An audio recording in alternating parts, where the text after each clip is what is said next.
We're going to be covering a great topic today, how to compare your campaigns with your competitors.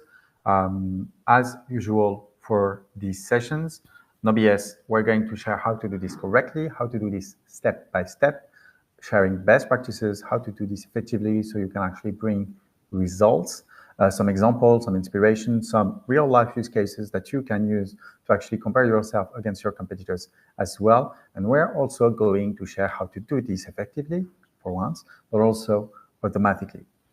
Our topic today, our course of events is going to be around those lines. First, we're going to check some best practices and mistakes to avoid, what we should do, how to do this effectively so it actually brings results, and then content and example, how to do this for emails, for ads, for landing pages, and for an overall marketing strategy as well.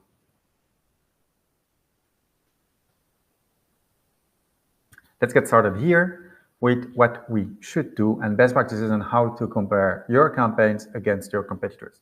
The very first thing, and that's probably the most important, so I'm going to highlight it right there, is compare them effectively on metrics that you can measure. It doesn't matter if you're actually identifying metrics that you're not able to measure over the long term. You won't be able to actually compare yourself over the course of several weeks, months, years against your competitors. You actually need a metric that you can gather yourself, that you can regularly get access to, and that will give you a good point of comparison. If you just have the chance to access a proprietary data about your competitors and you've only had it once, it doesn't make much sense. It can be helpful right away, but it's not really a comparison point. And for sure, you won't be able to use this as a valid comparison point in 3, 6, 9 months or a year. So compare them effectively on metrics that you can measure. When you're looking at their campaign specifically, the main thing that you actually need to understand that you need to check is not how many or which ads they've been publishing. That matters, but the most important thing is to understanding their focus and what their focus is. Meaning, what's their strength? What is the kind of campaign, the kind of creative, the kind of acquisition channel that they're doubling down on, that they're focusing on. And once you identify this specifically, not the small tests that they're putting live, but really the things that they're focusing on, then you have a really big piece of intel that you can use, because if they're doubling down on UGC creatives on Meta or on quizzes on their website or BOGO promotions on their email list, then those are things that are working for them, and those are things that you can try for yourself as well. Which is pretty much the same at this one as well. You have to understand their focus. You also have to spot what they're trying versus what they're focusing on.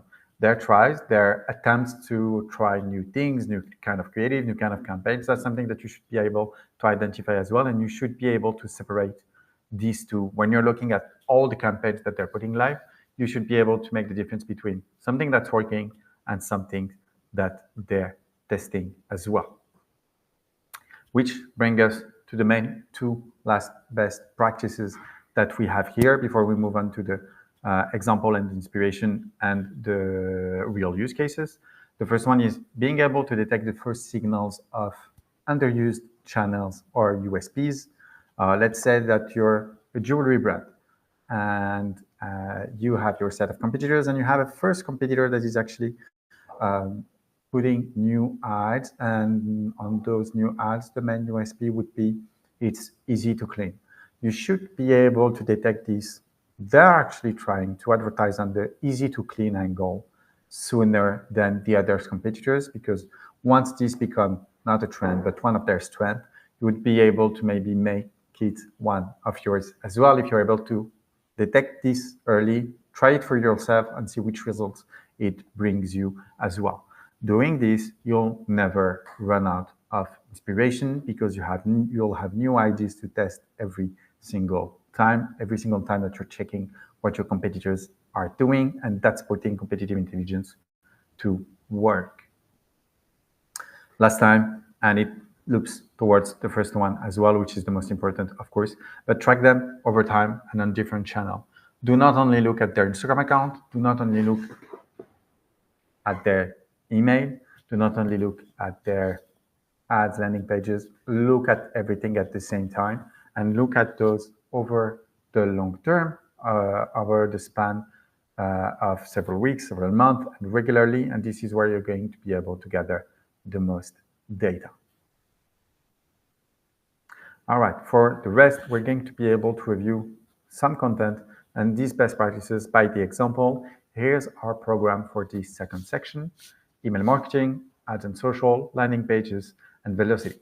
To help us do this and do this correctly, I'm also going to share at the same time how to do this automatically. In order to be able to achieve this, we're going to use a platform called Panoramata. Here's how the dashboard looks like. Let me just share the website. Here's Panoramata's website. Basically, the best way for you to track your competitors, also helps you compare, of course. And we're going to use it over the next minute to really help us understand how we can compare ourselves against our competitors super easily. I'm going to go quickly on this, but this is basically the dashboard on Panoramata. You go ahead, you select your competitors. Right away, you have dashboard available online and sent to your inbox every week as well, where you can see right away everything that happened recently on your competitors, which ones were the most active in emails, in ads, which kind of email, which kind of ads. And then if you want to see the emails, the ads, the SMS, the landings, or the social posts they've been sending, you click here and there, and you're going to be able to get this right away, a live feed of every email, every ad, every landing page that they're putting live. So that's easy to track what's been happening recently. Not our focus today, just wanted to mention it. Our focus today is going to be on the comparison. I'm going to take a set of jewelry brands here. And on Panoramata, you can create what we're calling benchmarks that are basically reports. So this is one report here. And right away, let's say that I'm Oak & Luna as a company. They're all jewelry company here. They're all jewelry companies here. Let's say that I want to know basically how many emails the others are sending against me. I have the answer here right away. I can see in my market, within my defined set of competitors, which company is sending the most email, which company has the best deliverability, which company is sending the most optimized emails as well, and which company is doing the most promotions at this very time. So I can see right away if I'm doing more or less than the others. It's great. Here, for instance, I can see that Pandora, they're sending 26 emails over the course of the last 30 days. You can change the time range as well. 88% of those emails are promotional emails. I can click here and see all the emails right away. Of course, 88% because Black Friday is starting. I'm recording this video on November 19.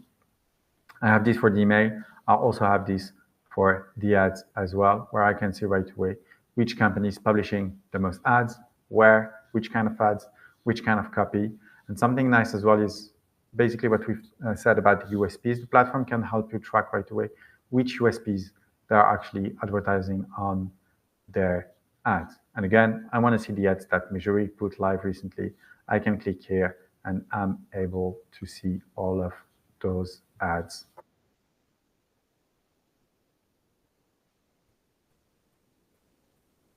And it's a great way to make use of the platform so you can see and understand right away their focus, the main creative, the networks they're distributing content on, the kind of ads that they're putting live as well.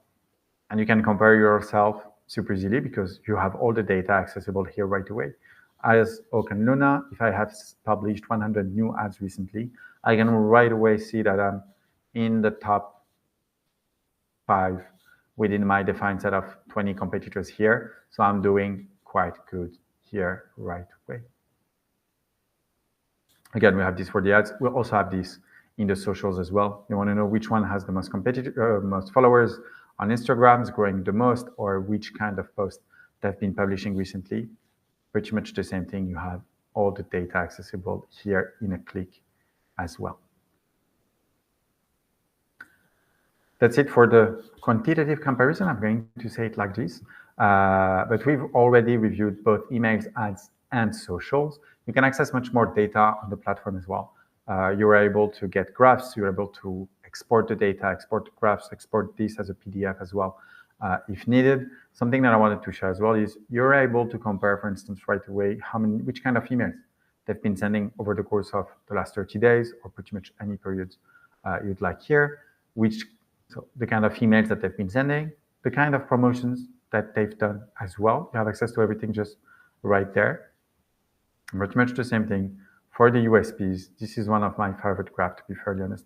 Here you can see right away which kind of USPs each one of your companies is advertising on right away. So here you see unique design, everyday jewelry, high quality, and here it just helps you position all your competitors in the market right away. Iconic design, Pandora is obviously providing free stuff. We have free bracelets, and it's a great way to compare this right away.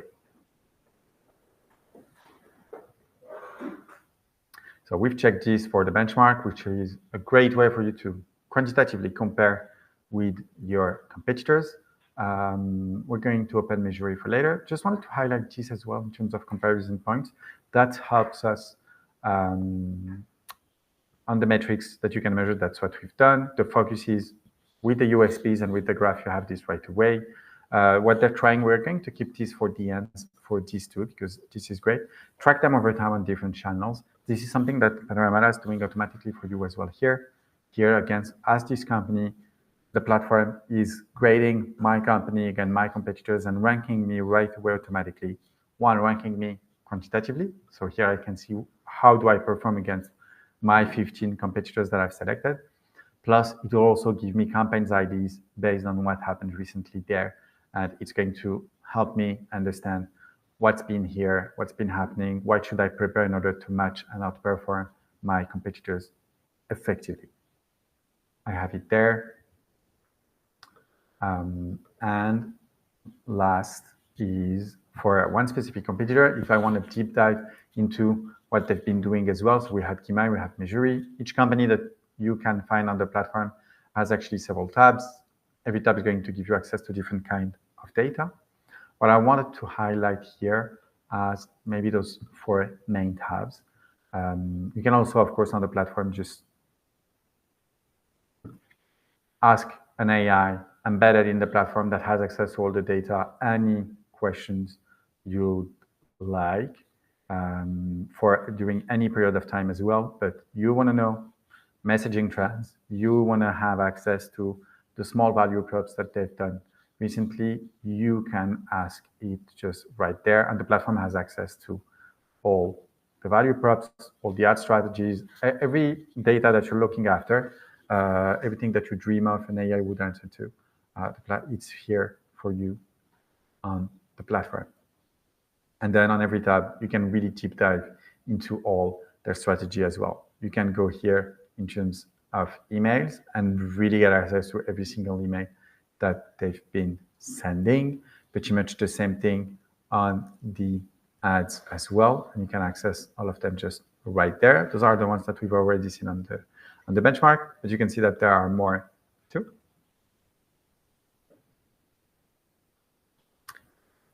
And on the calendar, you can really get a sense of when do they do stuff. And this is one of the comparison points that is oftentimes overlooked. But basically, if I want to see, again, we're November 19, I want to know when and how did they start to speak about Black Friday last year, because I want to compare their campaign against mine in order for me to plan. Here on the platform, you can summarize. It's going to give you this right away.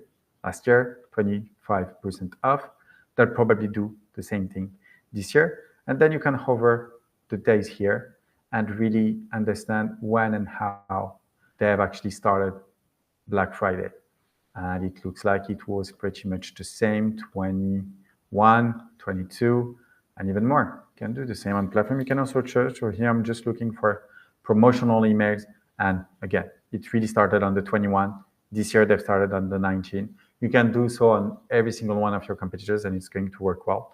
And here you can see that they've run promotions until December 14. And again, the emails of the first 2 emails of their previous Black Friday last year is here.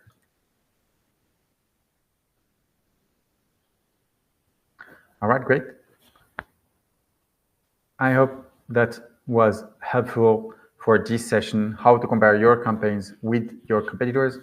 If there's anything else you'd like to know, you'd like to learn, you'd like to understand, please let me know here in the comments. Send me a message. I'm always available if you need anything. All right, great. Then thank you for staying here. Wherever you are in the world, have an amazing day. Take care. Bye-bye.